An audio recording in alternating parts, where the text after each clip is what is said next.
At the end of chapter 3, you'll again have opportunity to pause the recording and answer questions in discovering your purpose and developing your best finished life. Chapter 3, The Power of Purpose. The saddest thing in life is not death, but living and not knowing why. Dr. Miles Monroe. As discussed in Chapter 1, discovering and pursuing your purpose is paramount to living your finished life. I will go so far as to say that living your finished life is not possible without discovering your purpose. Therefore, a fair amount of attention will be dedicated in this chapter to the concept and discovery of your purpose. We will further develop your answer to the question of, why am I here?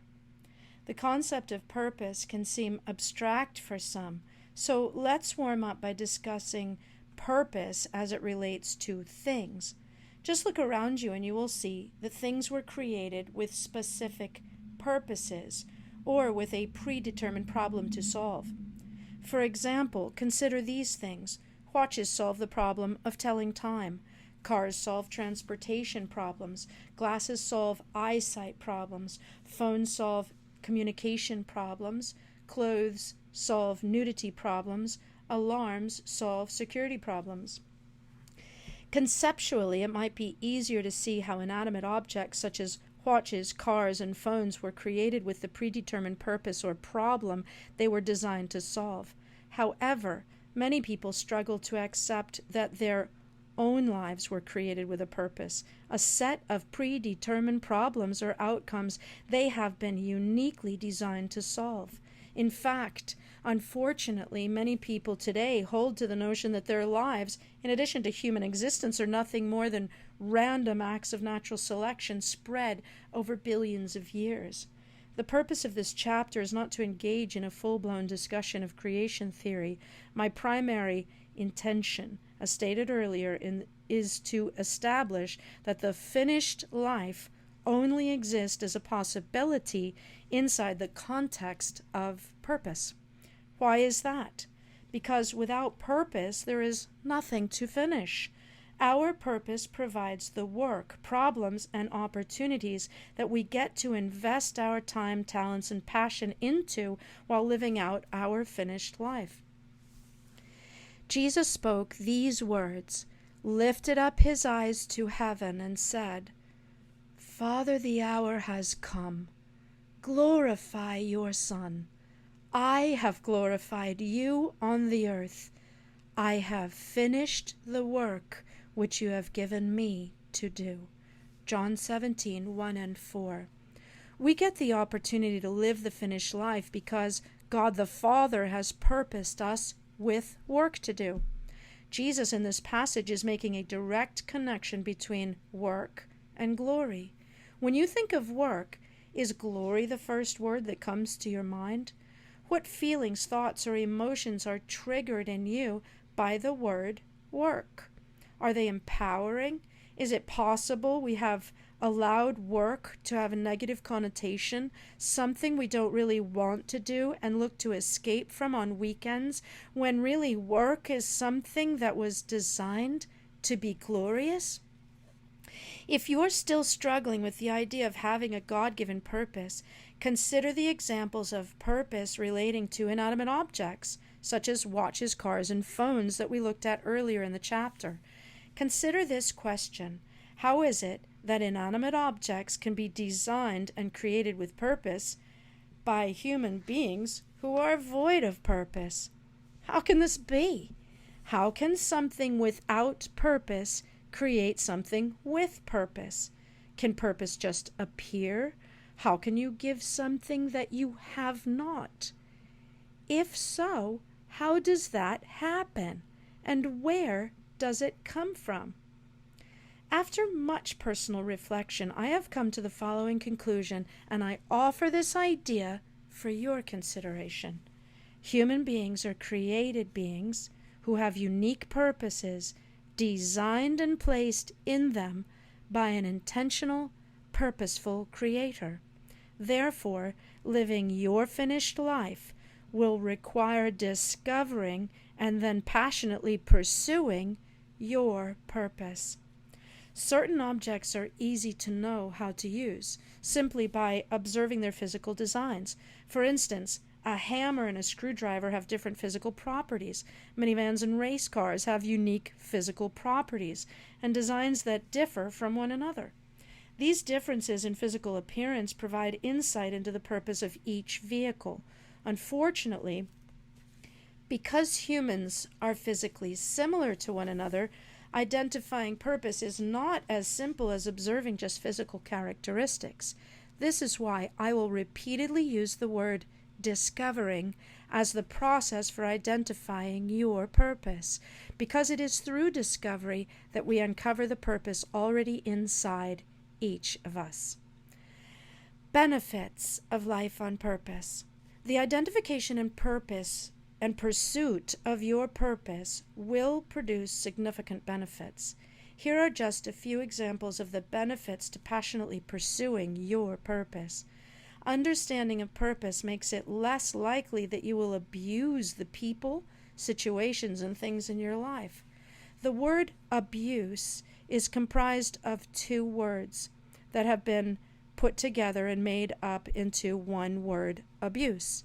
Abuse is comprised of the words abnormal and use.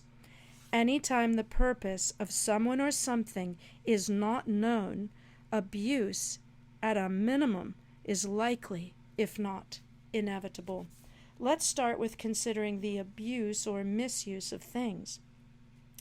The misuse of things has been the subject of many funny movie scenes. One scene that comes to mind is the Coke bottle scene from the classic movie The Gods Must Be Crazy. Against my better judgment, I will attempt to describe this scene as I think it represents a great example of the concept of abuse. You can also view this 5-minute scene on YouTube by searching for The Gods Must Be Crazy Coke bottle scene. The scene opens with a pilot in a small private plane flying over rural African bush community. The pilot drops an empty glass Coke bottle out of the plane window. The bottle hurls down to the ground and almost hits the leader of the tribe in his head. He picks up the Coke bottle and brings it back to the tribe for all to see. The people of the tribe had no idea why the gods would send them such a thing. So they began to look for ways to put the Coke bottle to good use. Initially, the villagers found many useful functions for the bottle: curing snakeskin, making music, crushing seeds and nuts into mush, and cracking open coconuts. Every day, the people of the village found more ways to use the Coke bottle as a tool. However, while everyone was finding out great ways to put the bottle to use, there was a big problem. There was only one bottle. For the first time in history of the tribe, there was lack. For the first time, the villagers did not want to share with one another because they each had need for the Coke bottle. New feelings of jealousy and anger emerged among the villagers. One day, two boys were fighting over the Coke bottle when one snatched the bottle out of the hands of the other boy and cracked him over the head with it. Observing this altercation, the leader of the tribe had seen enough. He determined that they were better off before this gift from the gods ever appeared. So he takes the Coke bottle and attempts to throw it into the air, expecting the gods would take it back. While this is a silly scene and quite humorous, it is a profound example of several important principles. Much like the Coke bottle, which went from being a handy tool in the tribe to a source of strife and pain-causing weapon, if we do not understand the purpose of our lives like the Coke bottle, we will misuse it. What does that look like? It looks like wasted time, underused talent, misdirected energy, misspent money, and dysfunctional relationships.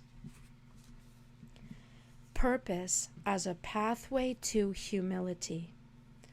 Another benefit of purpose is that it makes it possible to have an incredible level of impact and success and yet stay humble. Humility might be one of the most difficult virtues to develop and maintain, especially in the presence of prestige, social status, and financial abundance. Understanding and acknowledgement of your purpose is your best defense against developing a prideful disposition. Why is that? If someone is able to create massive success as a result of discovering and being obedient to their God-given purpose, it makes it more difficult to take credit for something that has been given to them. Essentially, living your finished life is simply doing what you were supposed to do.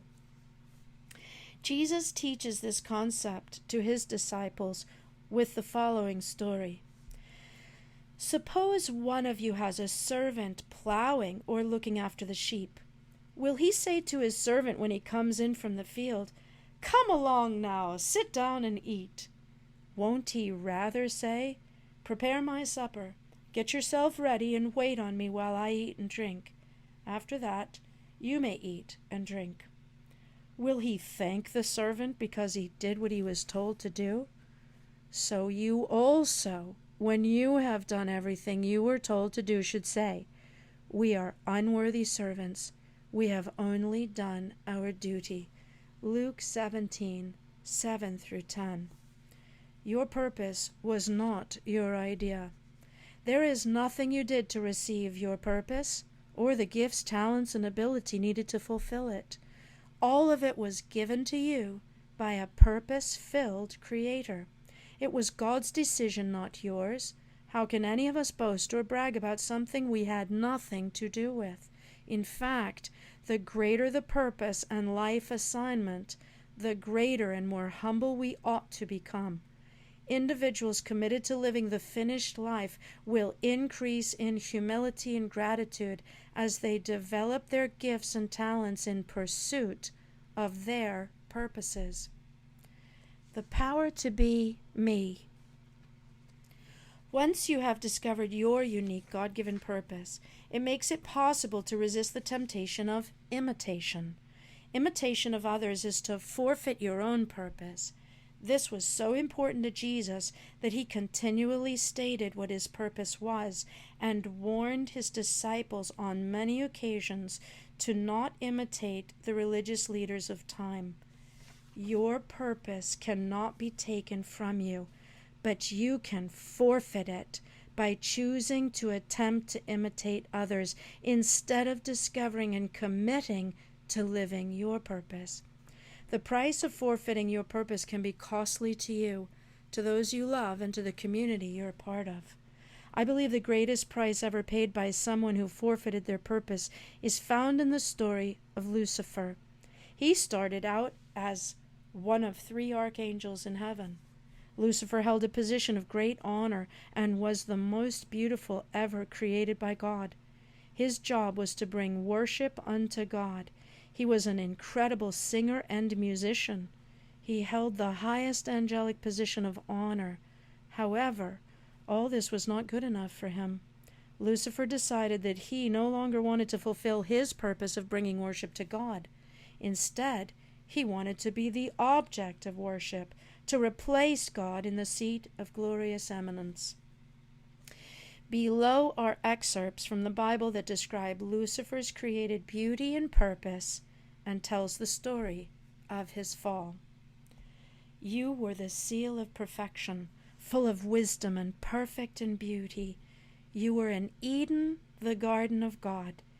Every precious stone was your covering, the sardius, topaz, and diamond, beryl, onyx, and jasper, sapphire, turquoise, and emerald with gold.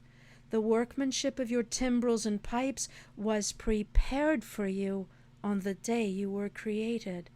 You were the anointed cherub who covers. I established you.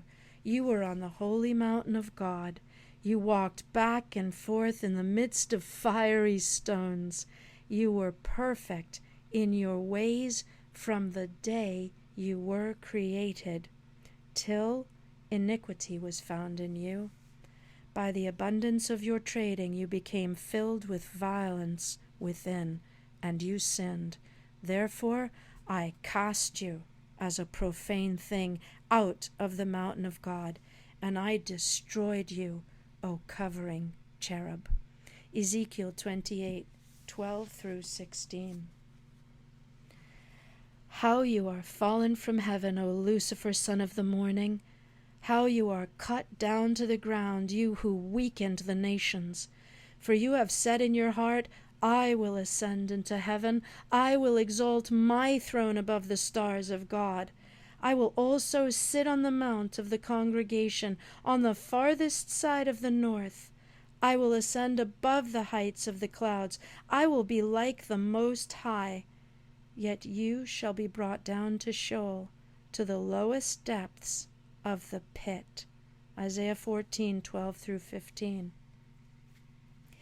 And another sign appeared in heaven. Behold, a great fiery red dragon, having 7 heads and 10 horns, and 7 diadems on his head.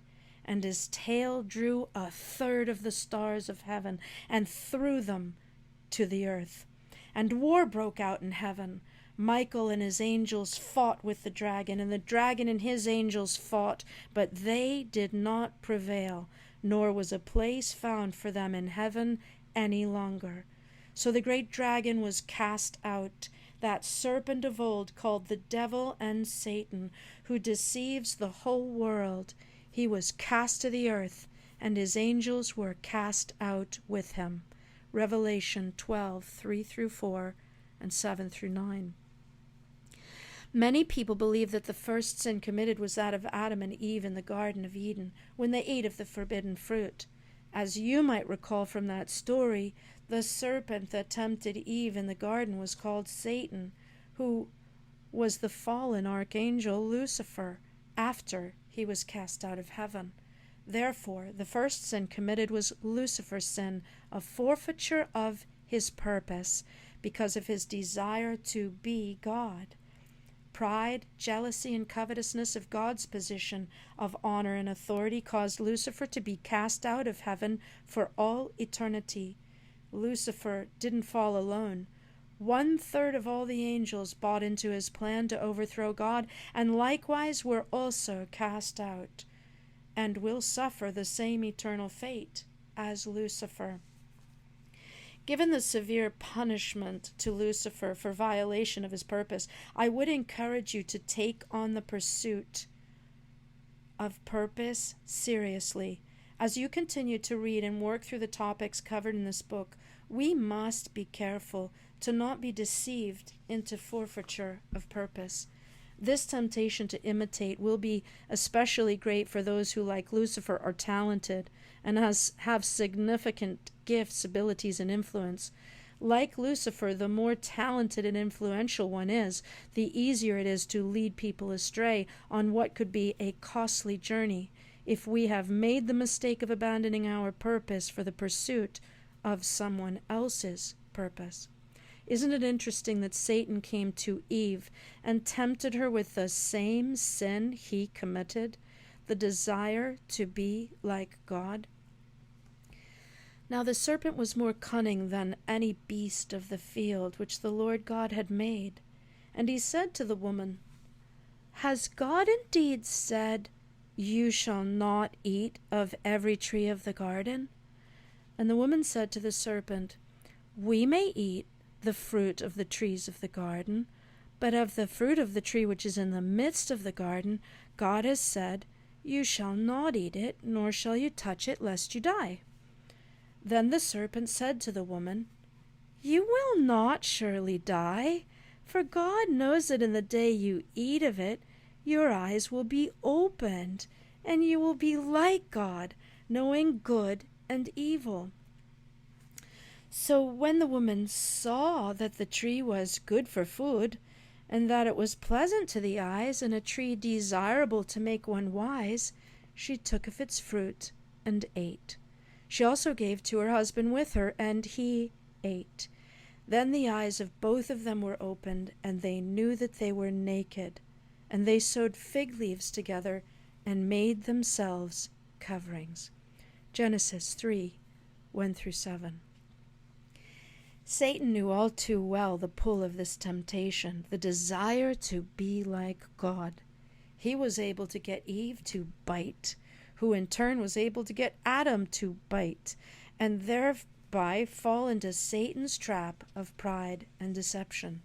This mistake got Adam and Eve kicked out of the Garden of Eden, heaven on earth, and introduced sin into the human race. Finishing touches. Question 1. When have you temporarily forfeited your own purpose because of pride, jealousy, or covetousness of someone else's possessions? Question 2. What do you speculate it cost you?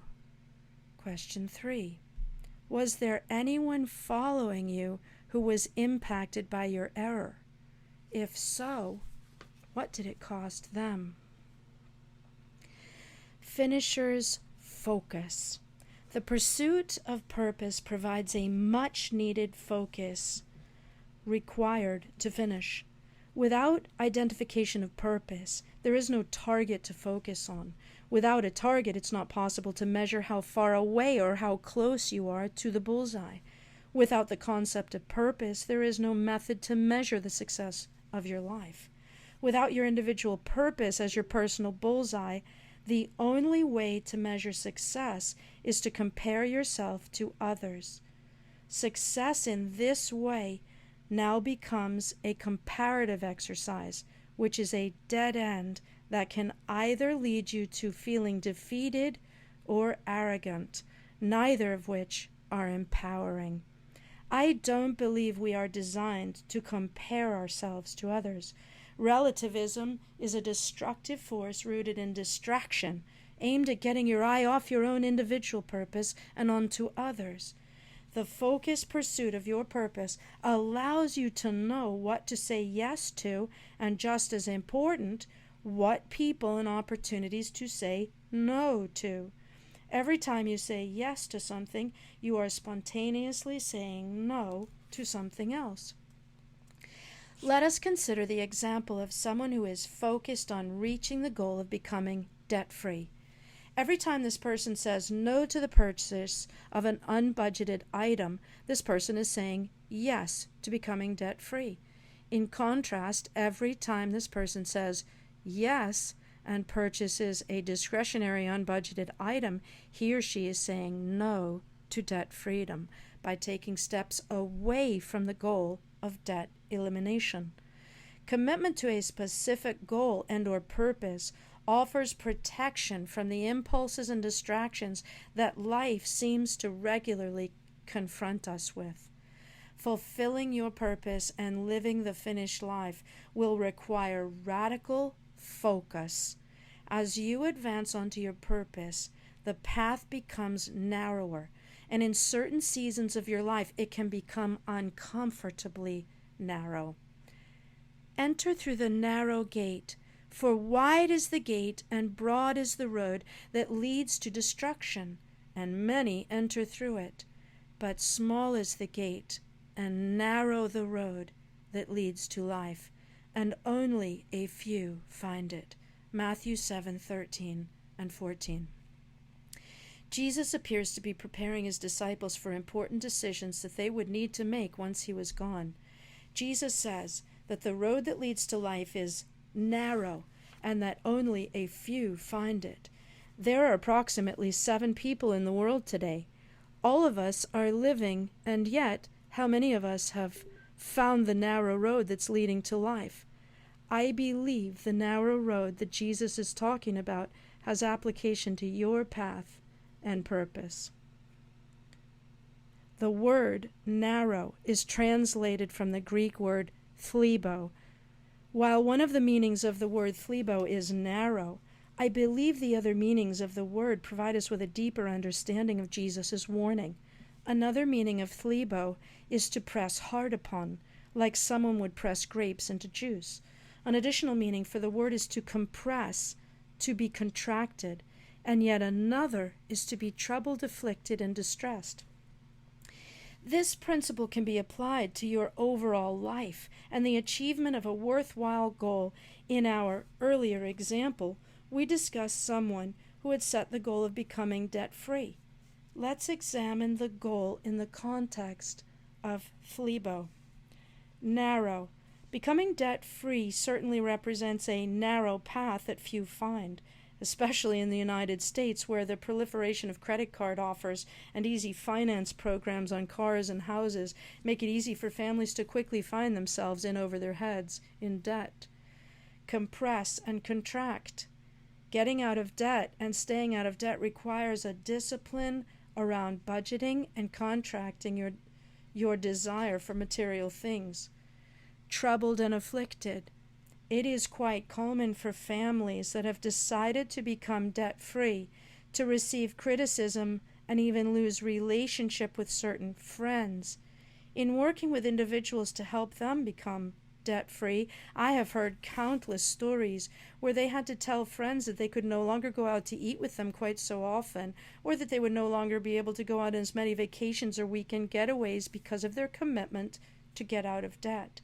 Staying committed to your straight path of purpose will require you to overcome challenges that will not be easy, but well worth it. As you pursue your purpose, do not be surprised if you encounter situations that can be quite difficult, compressing, and problematic. Jesus often warned his disciples to expect suffering should they continue to live out the purpose of their life and choose to continue following him. This idea will be developed further in Chapter 8, Communication Mastery. Failing forward. Often the biggest challenges in moving forward in pursuit of achieving new goals in alignment with your purpose are the pains from past failures, the unmet goals and failed attempts of the past. While it would be impossible to know the exact percentage of goals that have gone unaccomplished, we can look at New Year's resolutions for some anecdotal evidence.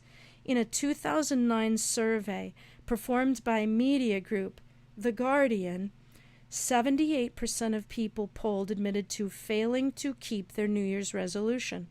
The same poll showed that only 17% actually make resolutions, admitting their history of not keeping them. Jesus, talking to his disciples, said this: "No one who puts a hand to the plow and looks back is fit for service in the kingdom of God." Luke 9:62. In this verse, it appears that Jesus is emphasizing the important need to keep our eyes fixed on what's in front of us, so much so that even looking back disqualifies us and causes us to become unfit for service in the kingdom of God. What is our service to the kingdom of God? To discover our purpose and finish the works given to you by God. The importance of being forward-focused can be clearly seen by the structure of our own physical bodies. Our eyes are on the front of our face and point forward with the ability for some degree of peripheral vision. We do not have eyes in the back of our heads, and our necks only allow limited rotation for our head. Our ears, nose, and mouth, all of which are vital to our senses, all face forward. Our legs and arms were designed to swing and extend forward. In fact, as you consider the anatomy of the human body, you will discover that the only body part that is oriented and directed behind us is the one designed to eliminate the waste produced in the body. While this might not be the prettiest of visuals, and I do apologize, what a powerful demonstration of this message. This concept of being forward-focused was so important to God that when he designed the human body, the only physical structure behind us is to remove waste and toxins. The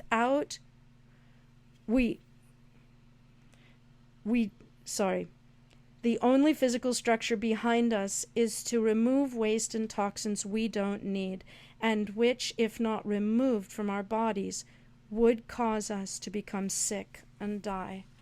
I wonder how many people are so focused on the failures of their past that their zeal for life has become sick and died.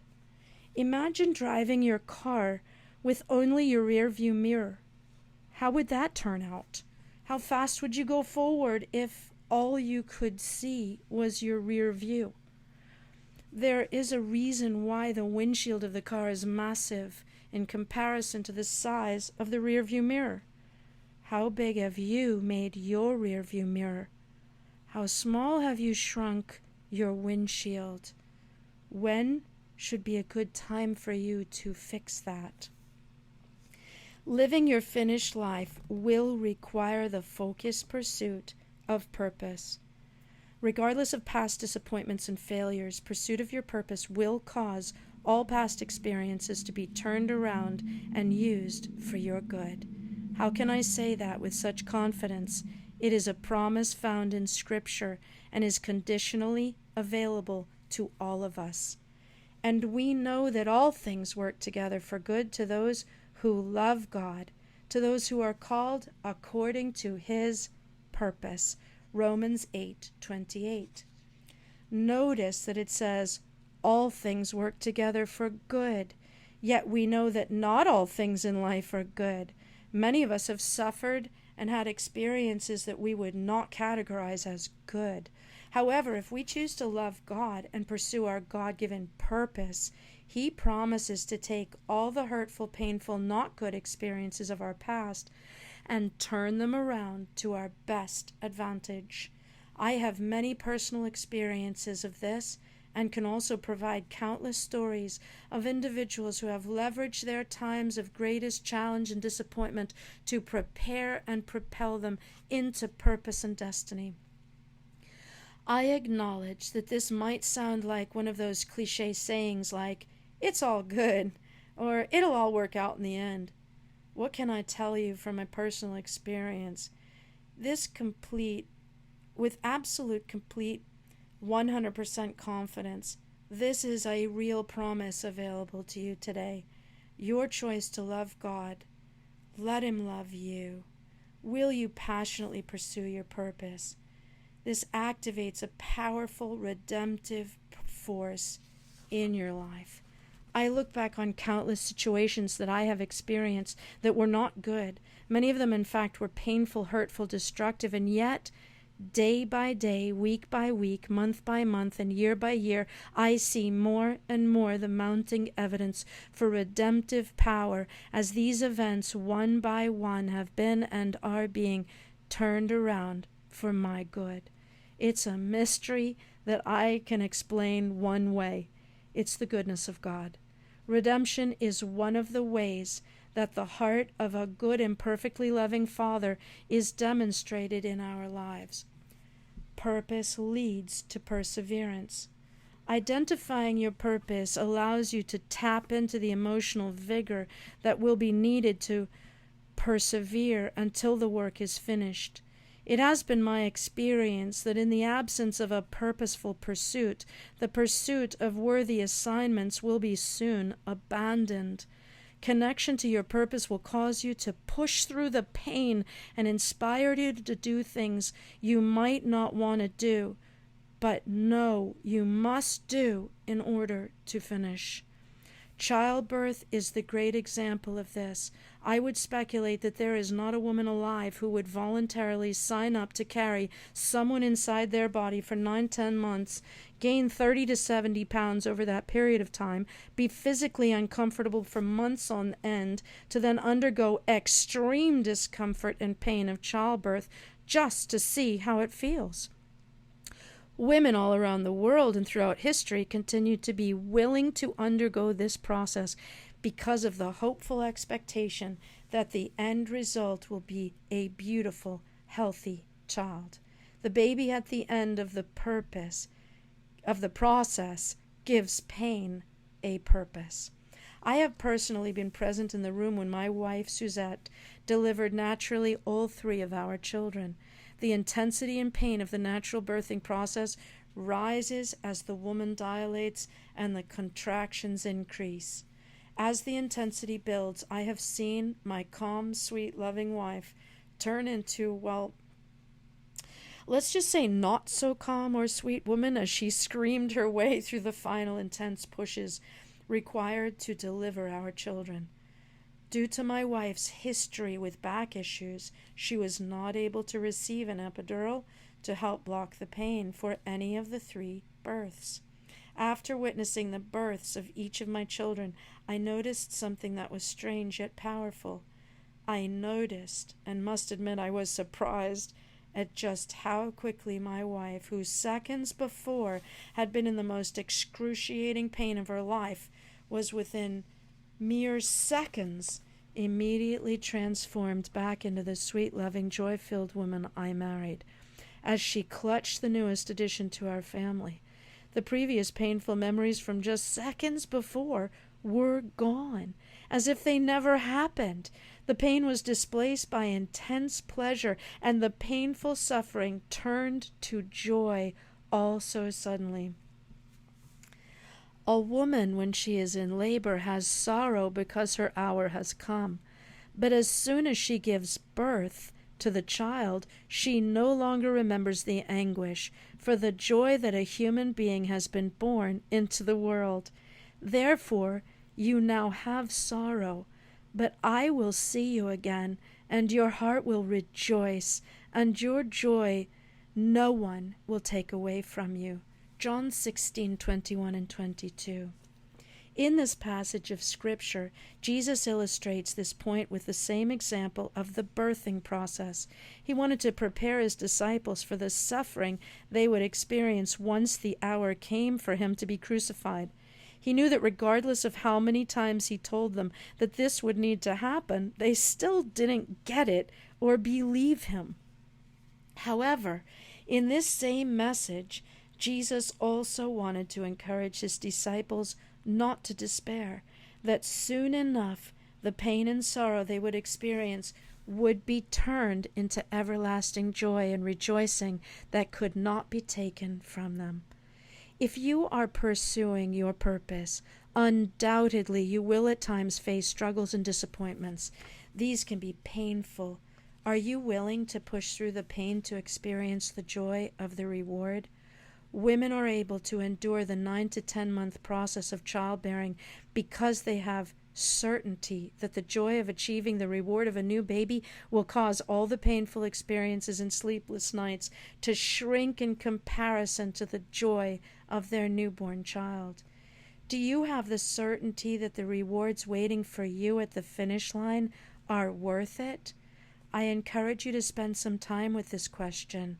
Spend some time really imagining the benefits and feelings of satisfaction and fulfillment and the impact you can create through finishing. In the book of Hebrews, chapter 12, verses 1 and 2, this was said of Jesus and perfectly encapsulates this principle. Therefore, we also, since we are surrounded by so great a cloud of witnesses, let us lay aside every weight and the sin which so easily ensnares us, and let us run with endurance the race that is set before us, looking unto Jesus, the author and finisher of our faith, who for the joy that was set before him endured the cross, despising the shame, and has sat down at the right hand of the throne of God. Hebrews 12, 1 and 2. Feel the fear and do it anyway. Purpose will help you push through fear. Fear can be eliminated in the presence of purpose. Awareness of and commitment to your purpose will create a willingness to push through your fear in pursuit of purpose.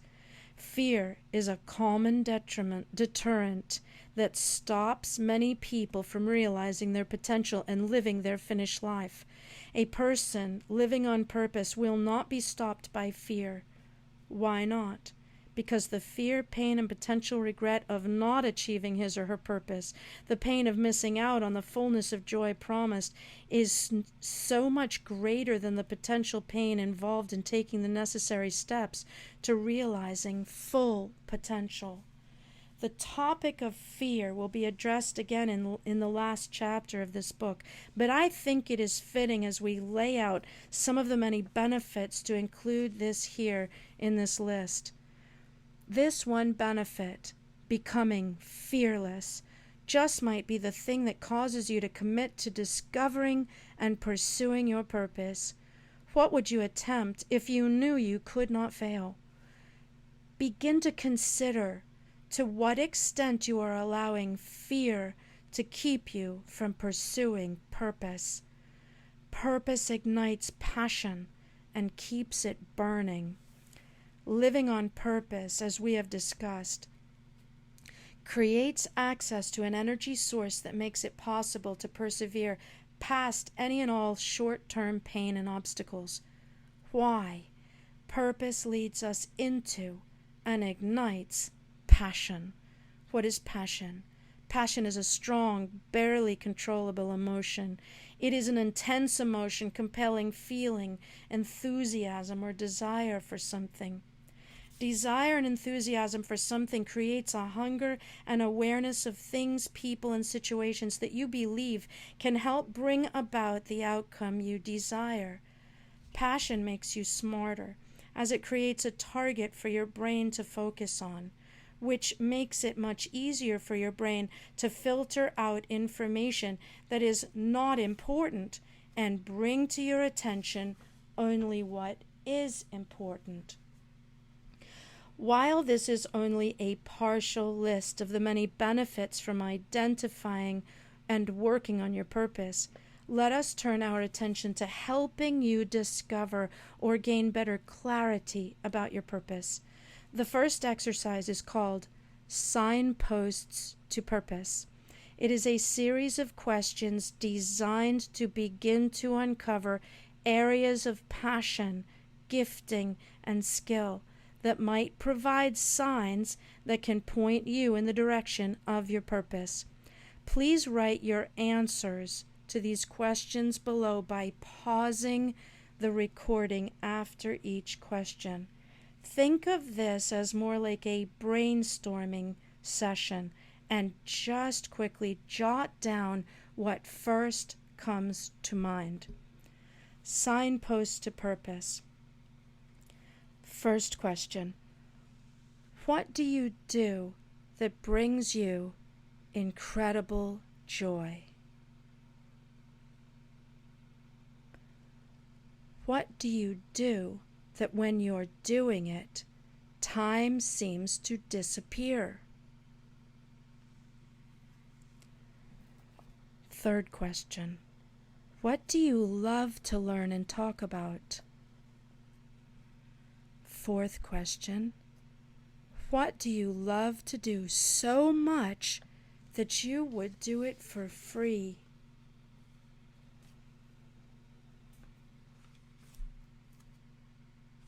Fifth question: what situations or causes move your heart?